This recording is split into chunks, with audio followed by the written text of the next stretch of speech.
চলতি সপ্তাহে লন্ডন আসতে পারেন খালেদা জিয়া। নির্বাচন নিয়ে যেন কোনো টালবাহানা না হয়, বললেন আহমেদ আজম খান। জানাবো রাজনৈতিক বিতর্কে আওয়ামী লীগের লুটপাটের ঘটনাগুলো নিচে পড়ে যাচ্ছে, বললেন মির্জা ফখরুল। এবং সর্বশেষ জানাবো সরকারের আশ্বাস অনুযায়ী সময় ভোট না হলে সন্দেহের সৃষ্টি হবে, বললেন শামসুজ্জামান দুদু।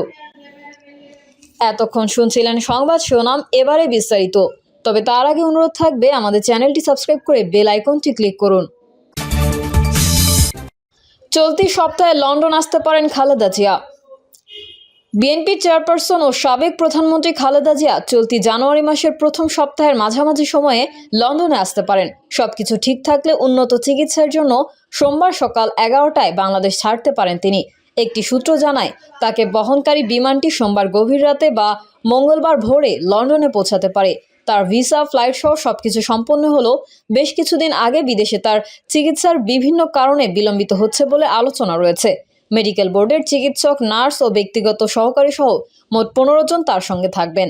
বিএনপির নেত্রীকে প্রথমে এয়ার অ্যাম্বুলেন্সে করে যুক্তরাজ্যের লন্ডনে এবং তারপর সেখান থেকে যুক্তরাষ্ট্রে নিয়ে যাওয়া হবে বলে একটি সূত্র জানিয়েছে।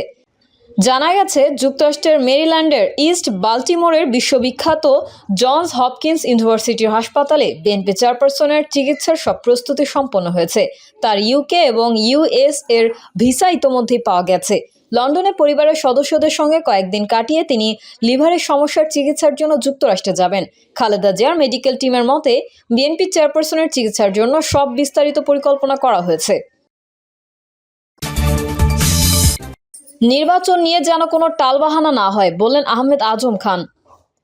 বিএনপির vice chairman advocate Ahmed Azam Khan বলেছেন, সংস্কার কর্মসূচি চলমান প্রক্রিয়া। সংস্কার শেষ করেও নির্বাচন করা যাবে না, কারণ সংস্কার একটা শেষ হবে আর একটা সামনে আসবে, তা যুগ যুগ ধরে চলবে। তাই সংস্কার শেষ করে যারা নির্বাচনের কথা বলেন তারা নির্বাচনকে ভয় পায় এবং নির্বাচনকে প্রলম্বিত করতে চায়। অনেকে আবার বলে থাকেন, আওয়ামী লীগের বিচার শেষ করে তবেই নির্বাচন। বিচার তো একটা লম্বা প্রক্রিয়া, সেটা তো দীর্ঘ সময়ের ব্যাপার। ওটাও নির্বাচনকে প্রলম্বিত করবার আরেকটি চালাকি। নির্বাচন নিয়ে যেন কোনো ধরনের তালবাহানা না হয়। নির্বাচন আর ঐক্য নিয়ে তালবাহানা আমরা প্রত্যাশা করি না। প্রধান অতিথি আরও বলেন, কেউ যেন বাইরে এবং ভেতরে থেকে আমাদের ঐক্য নষ্ট করতে না পারে। সকল ষড়যন্ত্রকে প্রতিহত করার জন্য আমরা পুরো জাতি ফ্যাসিবাদের বিরুদ্ধে ঐক্যবদ্ধ আছি, যেন ষড়যন্ত্রকারীরা সফল হতে না পারে। আমাদের সামনে যে গণতন্ত্রের অগ্রযাত্রার নির্বাচন, সেই নির্বাচনকে ব্যাহত করতে না পারে। দ্রুত নির্বাচনের মাধ্যমে আমরা দেশে গণতন্ত্র ফিরিয়ে দিতে চাই। তিনি আরও বলেন, অনেকেই ঘোলা পানিতে মাছ শিকার করার চেষ্টায় আছেন। বাংলাদেশে আর কোনো ঘোলা পানি তৈরি করতে দেওয়া যাবে না। জনগণের ক্ষমতায়নে আমরা সকল ষড়যন্ত্র ভেদ করে সংস্কারের পাশাপাশি দ্রুত নির্বাচনের জন্য প্রস্তুত হচ্ছি। জনগণ মুখিয়ে আছে ভোট দেওয়ার জন্য। যারা জনগণের ভোটে নির্বাচিত হতে চান, যাদের জনগণের বিচার মাথায় পেতে নেওয়ার মানসিকতা আছে, তারা সবাই আসুন আমরা নির্বাচনের দিকে এগিয়ে যাই। রাজনৈতিক বিতর্কে আওয়ামী লীগের লুটপাটের ঘটনাগুলো নিচে পড়ে যাচ্ছে, বললেন মির্জা ফখরুল। রাজনৈতিক বিতর্কে আওয়ামী লীগের চুরি ও লুটপাটের ঘটনাগুলো নিচে পড়ে যাচ্ছে বলে মন্তব্য করেছেন বিএনপির মহাসচিব মির্জা ফখরুল ইসলাম আলমগীর। বিএনপির মহাসচিব বিদ্যুৎ ও জ্বালানি খাতের লুটপাটের চিত্র ভালোভাবে তুলে ধরতে সাংবাদিকদের প্রতি অনুরোধ জানান। তিনি বলেন, কারণ আমরা মনে করি বিদ্যুৎ খাতে সবচেয়ে বেশি দুর্নীতি হয়েছে।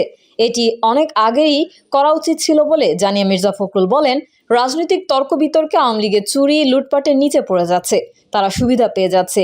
আওয়ামী লীগ যে ধ্বংস করে দিয়েছে দেশটাকে, অর্থনীতিকে ফোকলা করে দিয়েছে, এটা মানুষ ভুলে যাচ্ছে। সংবাদ সম্মেলনে গত 15 বছরে আওয়ামী লীগ সরকারের আমলে বিদ্যুৎ ও জ্বালানি খাতে অনিয়ম, দুর্নীতির মাধ্যমে অর্থ লুটপাট ও পাচার শীর্ষক বিশ্লেষণ তুলে ধরেন বিএনপির স্থায়ী কমিটির সদস্য ও সাবেক বিদ্যুৎ ও জ্বালানি প্রতিমন্ত্রী ইকবাল হাসান মাহমুদ। তিনি শেখ হাসিনা সরকারের আমলে বিদ্যুৎ ও জ্বালানি খাতে করা সব চুক্তি জনসম্মুখে প্রকাশের দাবি জানান। এ সময় বিএনপির স্থায়ী কমিটির সদস্য নজরুল ইসলাম খান উপস্থিত ছিলেন। ইকবাল হাসান মাহমুদ বলেন, আওয়ামী লীগ সরকার বিদ্যুৎ খাতে যে ম্যাজিক দেখাতে চেয়েছিল, ম্যাজিক দেখাতে গিয়ে বাংলাদেশের মানুষের পকেট কেটে নিয়ে গেছে। আসলে তারা বিদ্যুৎকে একটা ব্যবসার খাত বানিয়েছিল। তারা বুঝতে পেরেছিল এই খাত থেকে কুইক মানি বানানো যায় কোনো হিসাব না দিয়ে, কারণ বিদ্যুৎ তো হাওয়া, এটি দেখা যায় না। ক্যাপাসিটি চার্জে কোনো মেশিন কত ক্যাপাসিটি, কে এটাকে আইডেন্টিফাই করেছে এবং সেই মেশিনগুলোর ইফিসিয়েন্সি কি, এগুলোকেও বিশ্লেষণ করে না, দেখেও না।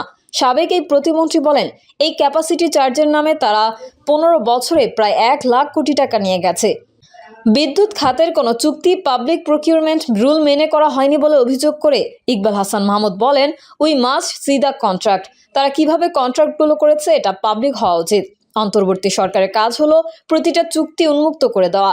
যে কোনো সময় বিদ্যুৎ খাত মুখ থুবড়ে পড়ে বলে মন্তব্য করেন সাবেক বিদ্যুৎ প্রতিমন্ত্রী। তিনি বলেন, আওয়ামী লীগ সরকারের আমলে বিদ্যুৎ যেসব উন্নয়ন করা হয়েছে এই উন্নয়ন টেকসই নয়, সাস্টেনেবল নয়।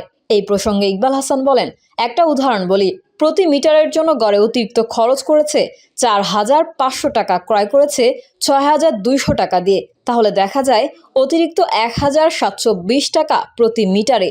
তাহলে দেখেন কত টাকা নিয়ে গেছে তারা।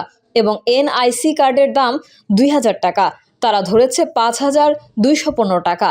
এভাবে দেখবেন এই খাতে দুর্নীতির কোনো শেষ নেই। সরকারের আশ্বাস অনুযায়ী সময়ে ভোট না হলে সন্দেহের সৃষ্টি হবে, বললেন আসাদুজ্জামান দুদু। বিএনপির ভাইস চেয়ারম্যান শামসুজ্জামান দুদু বলেছেন, বিএনপি সহ ছোট বড় যেসব দল বৈষম্য বিরোধী আন্দোলনে শরিক হয়েছিল তারা গণতন্ত্র প্রতিষ্ঠায় তৈরি আছে। এখন কোনো তালবাহানা জাতির সঙ্গে না করাই ভালো। অর্থাৎ প্রধান উপদেষ্টা, সেনাপ্রধান ডক্টর আসিফ নজরুল, শিক্ষা উপদেষ্টা, তারা প্রত্যেকেই কম বেশি একই কথা বলেছেন, এই বছরের শেষ বা 2026 সালের শুরুর দিকে নির্বাচন হবে। এর বাইরে না যাওয়াই বোধহয় জাতীয় গণঅভ্যুত্থানের জন্য পরিপূরক হবে। এর বাইরে গেলে সন্দেহের সৃষ্টি হবে, তারা বিষয়টি বিতর্কিত হবে। শামসুজ্জামান দুদু বলেন, বাঙালি জাতি, বাংলাদেশের মানুষ যুদ্ধ করে স্বাধীনতা অর্জন করেছে। তারা যা মনে করে সেটি যদি না পায় তারা কিন্তু কারো কাছে মাথা নত করে না। এই জাতির সঙ্গে প্রতারণা করে শেখ মুজিব টেকেনি, শেখ হাসিনাও টেকেনি। আগামী দিনেও যদি কারো মাথার ভেতর এই প্রতারণার বিষয় থেকে থাকে, আমি তাদের অনুরোধ করব বাস্তবতায় আসুন, তাহলে বুঝতে পারবেন কোন কাজটা আগে করতে হবে, কোন কাজটা জরুরি। এই জিনিসটা যদি আপনারা বুঝতে পারেন তাহলে অনেক সমস্যার সমাধান হয়ে যাবে। তিনি বলেন, সাংবাদিক ও মিডিয়া যেমন দেশের উন্নয়নে ভূমিকা রাখতে পারে, ঠিক তেমনি দেশবিরোধী ভূমিকাও কখনো কখনো তারা পালন করে। এদেশে সাংবাদিকদের যেমন দীর্ঘ ঐতিহ্য আছে আন্দোলন সংগ্রাম লড়াইয়ে, তেমনি কিছু কুলাঙ্গারও আছে, এখনো আছে। তিনি আরও বলেন, 24-এর যে মহাপ্রলয়, মহাপরিবর্তনে ছাত্র জনতার ভূমিকা, সেই ভূমিকা যেমন তুলে ধরতে হবে তেমনি এটিও তুলে ধরতে হবে। গণতন্ত্র উত্তরণের জন্য আমাদের পথটা কি? গণতন্ত্র উত্তরণের একমাত্র পথ নির্বাচন। শেখ হাসিনা বাহানা করে নির্বাচন ব্যবস্থা ধ্বংস করেছে। সেই তথাকথিত নির্বাচনের প্রশাসক, পুলিশ, ইউএনও, ডিসি, নির্বাচন কমিশন ছিল আওয়ামী লীগের লোকজন। একমাত্র সাংবাদিকরাই নিজেদের অবস্থান থেকে যতটুকু পেরেছে সেটা জাতি, দেশ ও বিশ্বের সামনে তুলে ধরেছে।